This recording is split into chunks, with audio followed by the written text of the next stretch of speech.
Good morning, YouTube. Welcome to my 36 cost Stygian Onslaught Dire Clear for version 5.8. If you don't know what the cost means, that's just speedrunner lingo that I happen to learn. I'm not a speedrunner myself. It just means how many 5 stars are used in the run. I'm showing my Arlecchino run first because this was the one I was most proud of, and also the one that I was locked behind. So if I couldn't kill the total, I was pretty much bricked for the whole Onslaught with my roster. See, obviously I'm commentating in the post, because I can't commentate and play at the same time. It turns out I'm terrible at that, like most other people are. If you don't like me yapping during the gameplay, let me know in the comments below. This is my first time doing it. I'm just gonna use it as a chance to, I don't know, yap about random stuff. And how I feel about the event. Although I'll do like one of those again, like a summary at the end of the video, like probably after I show the builds. Anyways, yeah, with Arle, it's probably unrelatable, even though it's a C1 Arlecchino with no signature, so she's not that well invested.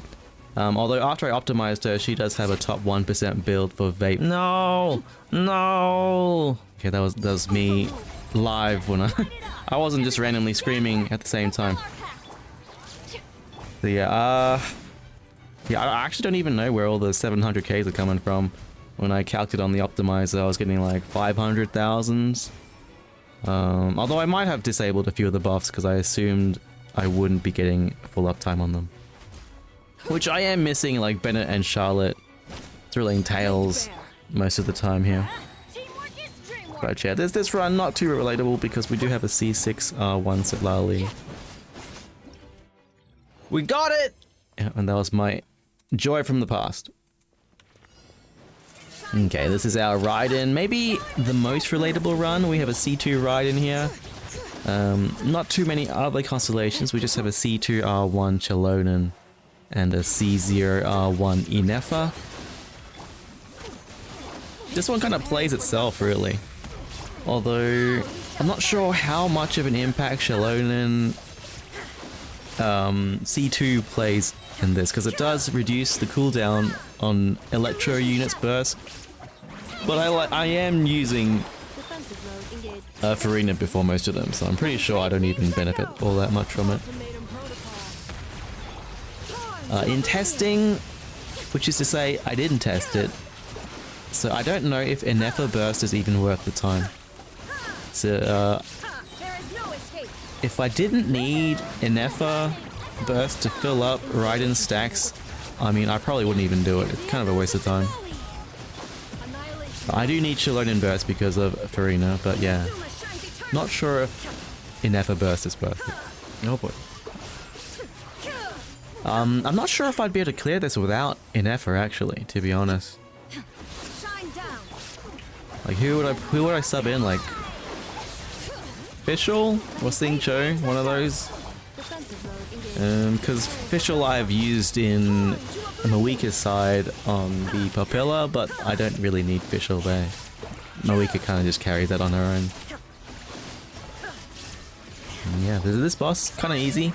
It's a bit of a shame because the overworld one, the boss is standing in a lake. Or not a lake, just a big puddle, I guess. Oh, a huge puddle. So he's always affected by hydro, so you get free hydro there. So you can't really... Yeah, that's pretty smooth. You can't really practice against it.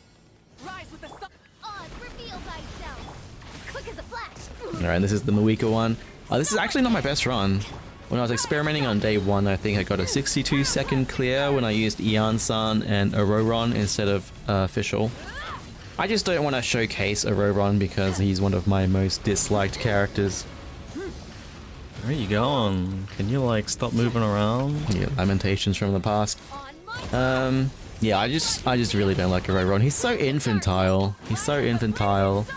And his ripped jeans, just thinking about the ripped jeans gives me conniptions, shall we say.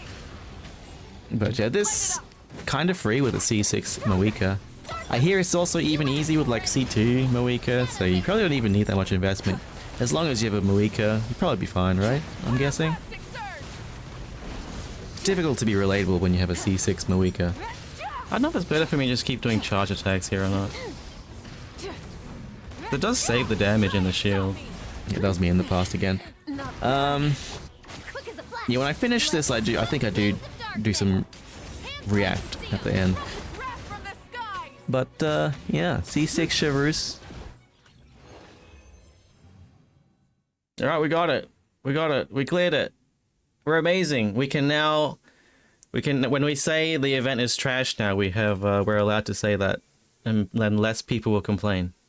Did I put anyone unconventional here? Like, I guess my unconventional pick is Charlotte, maybe.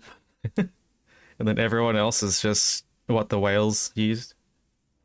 Mavuika only had to deal 6 million damage, apparently. Arlecchino, way ahead. Look at that. 12 million, really? That did not feel like 12 million. And yeah, look, ineffa out-damaging our C2 Raiden. By how much, I'm not sure. But she took the crown. Alright, that post-game react was actually live from the day, and I'm back in the post from the editing room. Hello. We're looking at our builds. Our builds aren't that great. After 5.7 optimization, my Mavuika was actually top 5% in vape category on Akasha, and now it has sunk back to top 6%, so it is what it is. Iansan, I don't even know what I have in Iansan. I'm pretty sure I stole some of Iansan's artifacts, so I don't even think the build matters. Pretty much untalented an Iansan there. Fischl's on Elegy. Probably better if I had put her on Tenacity. I think Gilded is just for like if she's on an Aggravate team or something. Chevreuse, our C6 Chevreuse. I don't think I've changed her. I think I locked her artifacts from the 5.7 clear. So I can't be bothered changing her. So we left her as is. Arlecchino on Homer. We have like 95, 96% crit after Cryo Resonance, I think. So that's why she's on 81% crit. She is optimized. So like whatever pieces I have on her, they have been through the optimizer. It was a pretty easy optimize. It was just optimized for melt N1s. Citlali's the same as always. It's just a regular EM build. Yep, pretty normal stuff. C6, triple crown. Charlotte, on this run really exists just to carry TTDS and have cryo resonance. The noblesse. Maybe better if I put her on instructor, then she could have triggered an EM buff for Arle. So yeah, maybe if someone wants to try with her on the Arle melt run, if they want to try Arle melt even. Bennett on Favonius. Yeah, I wasn't sure if I needed Favonius or not, but I just kept it on. Raiden. Did I optimize Raiden? I don't think I optimized Raiden. Raiden should be the same as last time.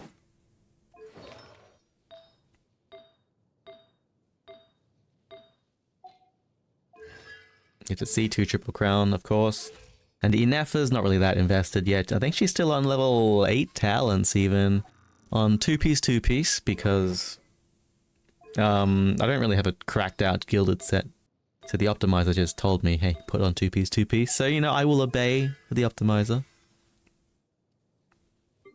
Farina, not C2, unfortunately for me. Only C0. And she is on Fav, even though I'm not sure if she needs Fav. But she's on Tenacity anyways. So I was like, what's the point of giving her, like, Festering, right?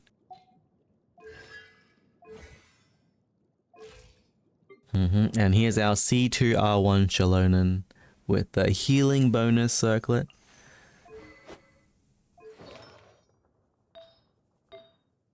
Again, I'm not sure how impactful the C2 actually was for the team.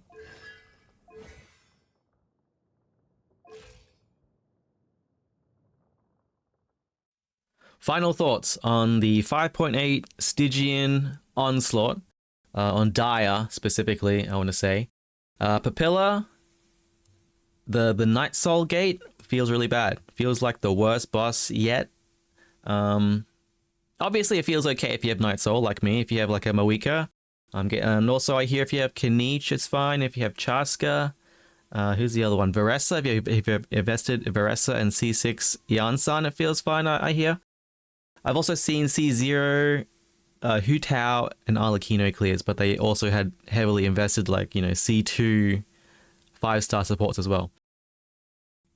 Yeah, Papilla I think feels really bad, especially the shield. It blocks the Favonius procs and the sacrificial procs, so you can't really. It's incredibly hard to get your burst up initially, unless again you have Mavuika. So yeah, I think Papilla a huge step back in how it should feel. Now, if you do have a nightsoul character, it feels okay, and I think that's how it should feel for when you're fighting all these bosses. Like, I think nightsoul gating is not a good gate. It's a very uncomfortable, disgusting gate to implement by Hoyo. And also in difficulty 4, for some reason in difficulty 4, it's even harder because it starts you on the 15 seconds before it kills someone phase. But I guess you can cop difficulty 4. So that's kind of understandable. But for solo players, difficulty 4 is terrible. Like, I did it on my ult, which has no nightsoul on difficulty 4. I had to use C6 Yolan in like Hyper Bloom with Farina, Yao Yao, and Kuki. It felt really bad. Alright. The turtle. The turtle, I feel like, replaces the automaton from last time in 5.7 because you can use freeze on it, and freeze is what automaton wanted you to build. Now, obviously, the intended solution here is just to use Morlani exclusively, but you can also melt with Mavuika, and also apparently if you have a high invested citlali, you can also melt with Arlecchino. I'm not sure if this works. Like, I haven't seen anyone else do a melt Arlecchino on this, but to be fair, I haven't looked that hard. I don't know if it's possible with Diona in one of these slots, or if it's like possible with a lower constellation citlali. I honestly do not know. I imagine if you're forced to burst with citlali, it's not possible. So maybe you need a sacrificial citlali if you have a low constellation. But yeah, if anyone wants to verify that, let me know in the comments. The Pipilpan idol, the Cactus. The Cactus, I felt, is kind of weird. It's kind of weird because they make you play the hat game. But the initial start of the hat game, I think it takes too long for the hats to be affectable by attacks and lunar charge and stuff. So that feels kind of bad. I think right now it feels okay because it's kind of squishy. Because Ineffa is more of like a sub DPS, and she doesn't have an artifact set in this patch. So in order to sell her, they had to weaken the Cactus, right? So I feel like if this was a 6.0 and it was like Flynn's Ineffa, the Cactus would be like maybe twice as strong. So yeah, for now, Cactus is okay. In the future, I feel like Cactus will feel probably not that okay if you don't have lunar charge. Like, you can clear the shield with just electro charge, but it is slower. I like what they've done with the shields on Cactus and Papilla in that when you damage the shields, the damage is sort of saved. So when you pop the shield, you get the damage back. So the only edge case where you would struggle is when it's about to die, and it would die from the damage that you've done to the shield, but you can't finish popping the shield, so it doesn't die. Which actually wouldn't be so much of an edge case because it is only a 2-minute timer, so it's probably like quite common for that to happen. See, I feel like they've taken some steps forward, they've taken some steps back, which maybe is like unrelated to feedback from 5.7 because feedback takes quite a long time to trickle through Hoyo. I mean, it's been like 5 years and we don't have loadouts yet still, even with this game mode that you would want loadouts for. So maybe they'll implement feedback in 6.1, maybe 6.3 with the feedback from 5.7. The feedback from 5.8, well, who knows, right? If we do the survey, who knows? I think that's all my thoughts on Stygian Onslaught for now. If you guys had a different experience, let me know in the comments. And yeah, until next time, guys. Good night. Take care. Bye-bye.